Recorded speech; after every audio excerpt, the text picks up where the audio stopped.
Bienvenue sur cette vidéo. Aujourd'hui, je vais vous montrer comment investir dans l'immobilier, acheter des biens locatifs avec un petit budget. Que vous soyez ici aux États-Unis comme moi ou bien que vous soyez au Cameroun, au Nigeria, en Guinée, en Côte d'Ivoire, peu importe, en France, peu importe, cette stratégie, elle fonctionne partout.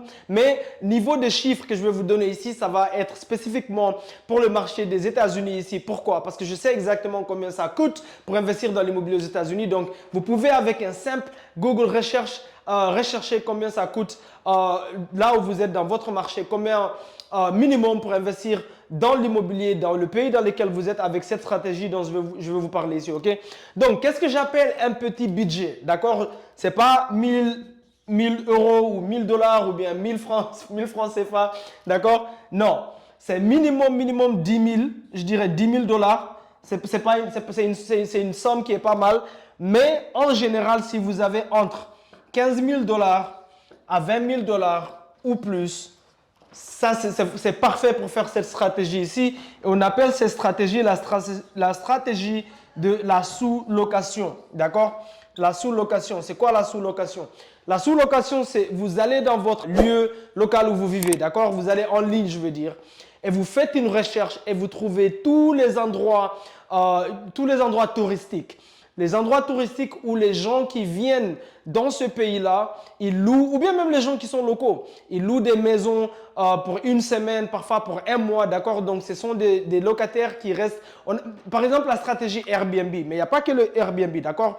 Vous pouvez louer non seulement sur le site Airbnb, mais vous pouvez aussi louer à des voyageurs professionnels comme des pilotes par exemple. Vous pouvez louer à des médecins, d'accord? Mais c'est de la location professionnelle. C'est de la location professionnelle, d'accord? Et pourquoi on appelle ça la sous-location? Parce que ce sont des maisons qui ne vous appartiennent pas. Vous n'achetez pas la maison.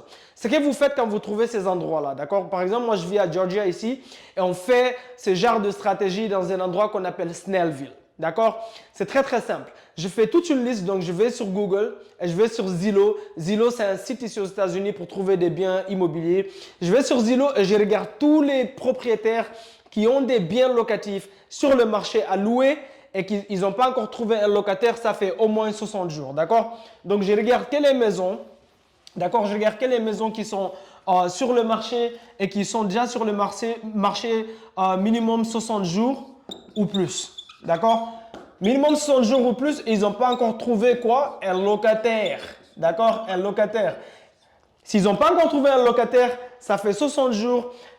Sûrement, ce propriétaire-là est motivé, d'accord, de faire louer la maison. Pourquoi? Parce que si vous avez une maison qui vous appartient, d'accord, et que la maison elle est vide pendant 60 jours ou plus, vous êtes en train de payer une dette tous les mois, vous avez peur que quelqu'un vienne, rentre à la maison et vandalise la maison alors que la maison elle est vide, d'accord? Donc, c'est des propriétaires qu'on appelle ici aux États-Unis des propriétaires potentiellement motivés, Donc, qu'est-ce qu'on fait? On les appelle, ok? On appelle ces propriétaires-là, on dit, écoute, imagine que tu appelles une maison et la personne s'appelle John.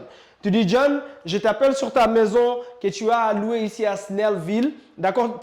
Typiquement, on se concentre sur les maisons qui sont complètement renouvelées, d'accord? Qui sont complètement renouvelées, potentiellement ameublées, mais si ce n'est pas ameublé, ce n'est pas grave.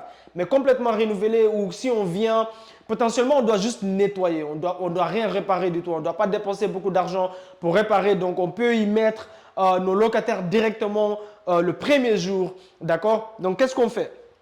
On dit à John, écoute, John, je t'appelle à propos de ta maison sur 123 Main Street, d'accord? Sur la rue 123, d'accord?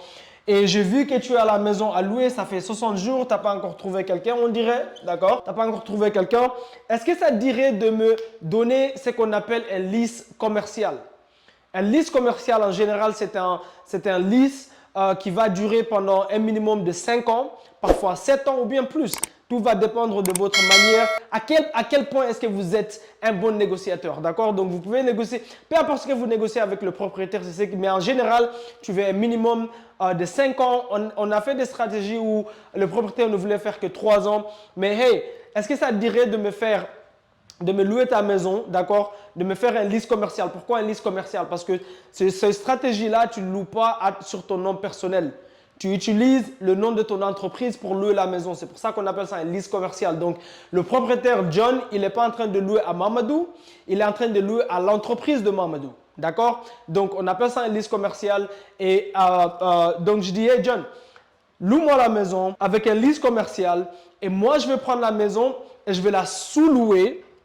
C'est pour ça qu'on appelle ça la sous-location. Je vais la sous-louer à des voyageurs professionnels, d'accord? À des voyageurs professionnels. Qu'est-ce qu'on appelle des voyageurs professionnels? Ce sont les médecins sans frontières, par exemple. Ce sont les pilotes, d'accord? Des gens comme ça. Ou bien d'autres personnes qui se déplacent juste pour leur travail, des ingénieurs, tout ça. Ils ont besoin d'un endroit où rester temporairement, parfois une semaine, parfois 2 semaines, parfois 3 nuits, parfois 1 mois. J'ai une maison ici à Maryland qui me rapporte 10 800 par mois, d'accord? Cette maison-là, elle m'appartient. D'accord, je n'ai pas fait la sous-location dessus, elle m'appartient, mais ce que je veux dire par là, c'est que j'ai des locataires professionnels, d'accord, qui viennent là-bas et ça me rapporte 10 800 dollars par mois. Mais la première personne qui a loué cette maison avec moi, cette personne-là, c'est des médecins sans frontières. Ils ont loué la maison avec moi pendant 7 mois. Ça veut dire que pendant 7 mois, la maison, elle m'a ramené 10 800 dollars par mois. Boum, boum, boum, d'accord? Donc, c'est pour ça qu'on appelle ça la sous-location. Donc, toi, tu loues. D'accord, John te donne un lease commercial, d'accord? Comme on dit, je vais effacer tout ça sur mon tableau ici. Boum, boum, boum, boum, boum.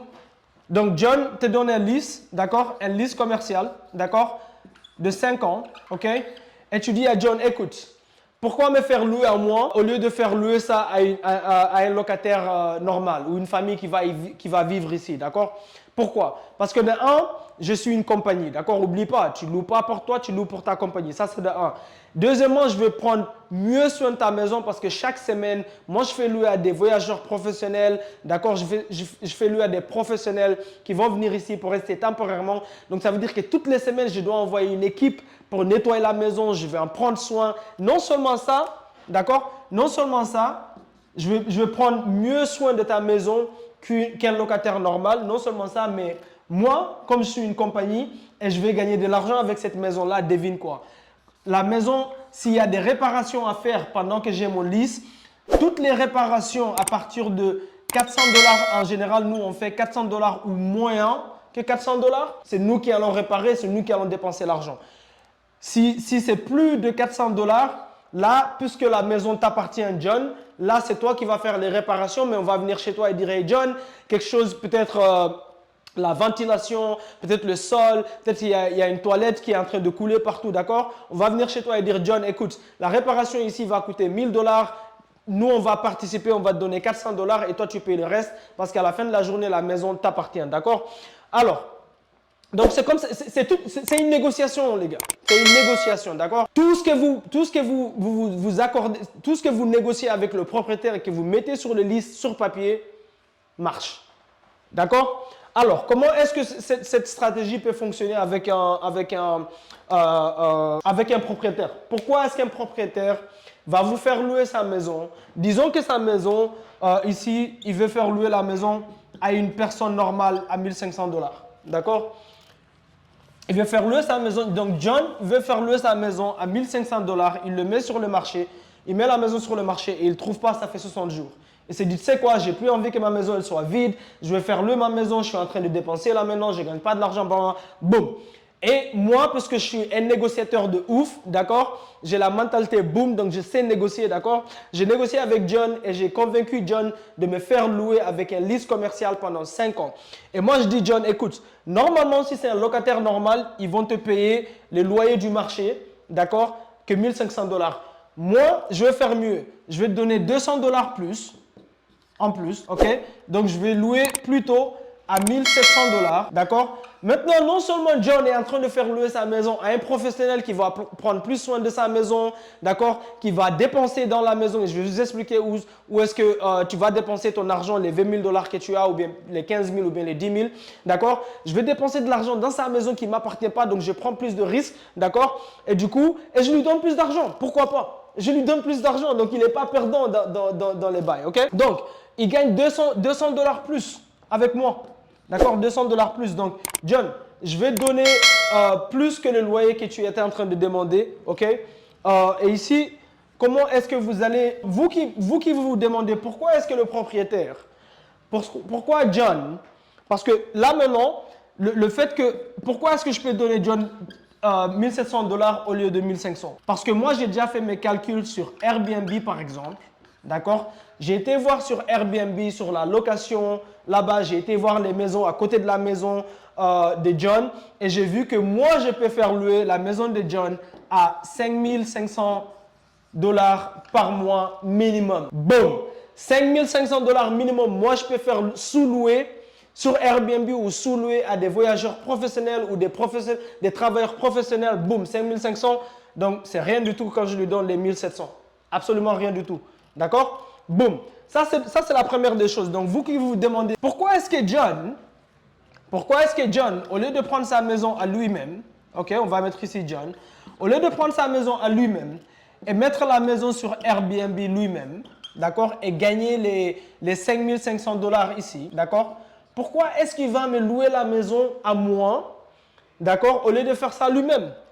La première des choses, c'est parce que John a son travail, peut-être que John c'est un pilote, peut-être que John c'est un médecin, peut-être que John c'est un footballeur, peut-être que John c'est... Peu importe, peut-être c'est un musicien qui voyage tout le temps, peu importe. Mais John, ce n'est pas un investisseur à temps plein, la plupart du temps. C'est des propriétaires qui ont peut-être une maison en tant que bien locatif, ou peut-être 2 ou peut-être 3 maximum, ça c'est de 1.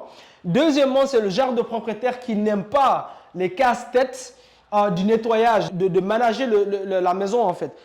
Tu dois nettoyer la maison toutes les semaines. D'accord? Quand tu fais louer sur Airbnb ou bien à des voyageurs professionnels, ça veut dire que tout le temps, ils vont t'envoyer des messages. Maintenant, ce n'est pas toi. Nous, on a des professionnels qui s'occupent du management. D'accord? C'est eux qui managent. Ce n'est pas moi qui manage. Mais ils envoient des messages pour dire, écoute, j'ai besoin de ça. Il y a ci, il y a ça qui manque, blablabla. Donc, il y a plus de, ça demande plus de management. Ça demande plus de présence. Et John devine quoi? Il n'a pas envie de ces casse-têtes-là. John, il veut son argent par mois et il ne veut pas des casse de tête que quelqu'un l'écrit toutes les nuits. Hey, j'ai oublié mon code, comment je rentre? Les toilettes, ici. Il ne veut pas ces casse-têtes-là. C'est pourquoi il va prendre la maison, il va te donner à toi. Si tu le garantis que ces 1700 $ tous les mois vont être à l'heure et tu vas prendre soin de la maison. C'est pour ça. Alors, où est-ce que toi tu vas dépenser, d'accord? Où est-ce que toi tu vas dépenser tes 10 000 ou 20 000 $? OK? Où est-ce que tu vas dépenser tes 10 000 ou 20 000 $? Tes 10 000 ou 20 000 $, en général, ce genre de maison, pour les gens qui ont des biens locatifs traditionnels, les maisons ne sont pas ameublées en général. Ici aux États-Unis, elles ne sont pas ameublées du tout. D'accord? Donc c'est toi qui vas devoir prendre l'argent et ameubler. Ça c'est de un. Deuxièmement, n'oublie pas que quand tu signes un lease avec un propriétaire, en général, tu dois payer au moins 2 mois en avance. D'accord? Ici aux États-Unis, tu dois payer au moins 2 mois en avance. Ça veut dire que c'est un mois, c'est un mois que tu dois payer pour une garantie et puis tu dois payer le dernier mois, donc 2 mois. Donc si le loyer il est à 1500 $, d'accord, John va te demander en avance 3000 $. Bon, donc 3000 $ déjà, tu dois donner ça à John pour le lease. Ça c'est de 1. Deuxièmement, si la maison n'est pas ameublée, bien sûr, tu dois ameubler la maison. Et ici aux États-Unis, en général, par chambre, pour nous, on dépense environ 2000 $. Dépendant de la taille de l'appartement ou bien de la taille de la maison, on dépense entre 2000 et 3000 $ par chambre pour ameubler la chambre, faire les designs de luxe, d'accord, mettre des tapis par terre, tout ça, d'accord, rendre ça bien beau, bien luxueux. Comme ça, on peut charger un prix haut par nuit. Parce qu'en général, quand tu fais ce genre de choses, tu charges par nuit. D'accord? Tu charges par nuit. Donc, les gens payent par nuit. Si une personne veut louer ma maison sur Airbnb, elle doit payer par nuit. D'accord? Donc, au lieu de charger 100 $ par nuit, par exemple, on peut charger 350 $ ou 500 $ par nuit. Si on ameuble la maison correctement et c'est trop bien fait, peut-être que je vais mettre une vidéo ou bien des photos ici d'une des maisons qui nous appartient. Elle est magnifique. Elle est magnifique. D'accord? Donc, c'est là que tu vas dépenser ton argent. Donc, ton argent, d'accord, les 10 000, 20 000 $, là, d'accord? N'oublie pas, la maison ici, elle ne t'appartient pas. D'accord? C'est ça la beauté de ça. C'est une manière de rentrer et de commencer à faire, d'accord, des revenus mensuels. Et après, tu mets ces revenus mensuels de côté jusqu'à ce que tu aies assez d'argent pour aller acheter un autre, acheter une maison peut-être ou bien faire une deuxième maison, machin. OK? Donc, tes 10 000 $ vont aller en l'avance que tu payes à John. OK? Et après, le reste, ça sera juste ameublement. D'accord? Ameublement, boum. et tu prends, une fois que tu as ameublé, tu prends la maison, tu la mets sur Airbnb, d'accord, et tu commences à faire louer ou bien peu importe les plateformes que vous utilisez dans le pays local dans lequel vous êtes. Ici aux États-Unis, on utilise plein de plateformes pour trouver des voyageurs professionnels, d'accord? Donc, les gars, voici comment vous pouvez commencer dans l'immobilier aujourd'hui avec un petit budget, peu importe où vous êtes. Faites la recherche, la sous-location est réelle. Ici aux États-Unis, on appelle ça Airbnb arbitrage. Airbnb arbitrage, c'est ça qu'on appelle ici aux États-Unis. J'espère que vous avez eu de la valeur sur cette vidéo. Laissez un commentaire en dessous. Si vous avez des questions, mettez-les en dessous. Aimez la vidéo, partagez avec une autre personne qui va peut-être bénéficier de cette vidéo et je vous vois à la prochaine vidéo. Boum, boum, boum.